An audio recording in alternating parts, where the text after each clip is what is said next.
Pour créer des listes, il y a 2 façons et plusieurs chemins. Premièrement, on peut faire une recherche et chercher des listes qui ont déjà été créées et qui sont publiques. Donc des listes qui ont été créées par, les enseignants qui ont choisi de rendre publiques ou qui ont un compte, de base qui leur permet, seulement de publier publiquement. Donc je me cherche une liste avec différents champs. Je trouve la liste ici de 31 termes, elle me semble intéressante. Je pourrais bien sûr faire des recherches avec les différents outils de recherche. Je viens cliquer sur la liste, celle-ci ouvre et je peux venir naviguer, dans la liste et aller voir ce qui a été fourni. Donc je vois qu'il y a des images et qu'il faut, donc associer l'image avec le terme. Admettons que c'est quelque chose qui m'intéresse, j'ai plusieurs options ici en bas. La première option, ce serait de l'ajouter telle quelle, celle qui ne m'appartient pas, mais qui a été créée par la personne nommée ici, à un dossier ou à une classe directement, donc de l'ajouter directement. Je pourrais aussi, on a le petit bouton de copie, la personnaliser. Donc, en faire une copie, elle deviendrait ma liste et je peux maintenant la modifier et dire, je ne veux pas 31 termes, par exemple, je vais enlever ce premier champ puis je vais en choisir un autre. Je pourrais aussi choisir directement de l'assigner et de la partager, donc d'obtenir soit un lien, soit de la partager avec un groupe tel quel parce qu'elle me plaît. Si par contre, je préfère me créer moi-même une liste, bien, à la page d'accueil, je vais pouvoir passer par différents chemins. Je pourrais cliquer sur Liste et venir cliquer Créer une liste ou j'ai mon bouton Créer en haut, juste à côté du bouton Rechercher qu'on a utilisé pour chercher des listes déjà faites. Je clique sur Créer. Je vais devoir donner un nom à ma liste. Je peux donner une description et je pourrais aussi importer une liste de mots qui serait déjà faite dans différents outils. Je vais donc venir mettre un premier terme. Donc, je vais choisir un chat.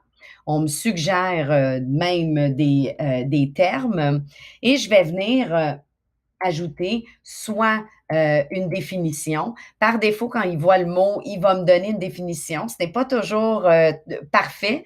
Ici, chat, il a plus vu un chat comme un clavardage et donc la définition pourrait être bavardée, par exemple.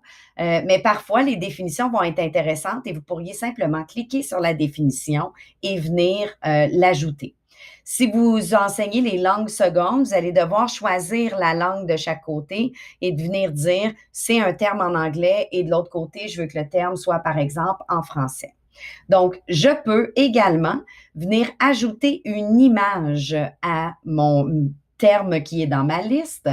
Donc, par défaut, on va me suggérer des images qui sont dans la banque d'images, ce que je vais choisir. Mais comme vous avez vu, et je vais en choisir un autre ici, je pourrais aussi télécharger ma propre image au besoin. D'autres options s'offrent à moi également. Donc, en haut, j'ai des options de typographie, mais j'ai aussi un petit micro qui me permet d'ajouter un enregistrement vocal qui peut être une avenue intéressante pédagogiquement où l'élève entendrait votre voix lui donner la définition, par exemple.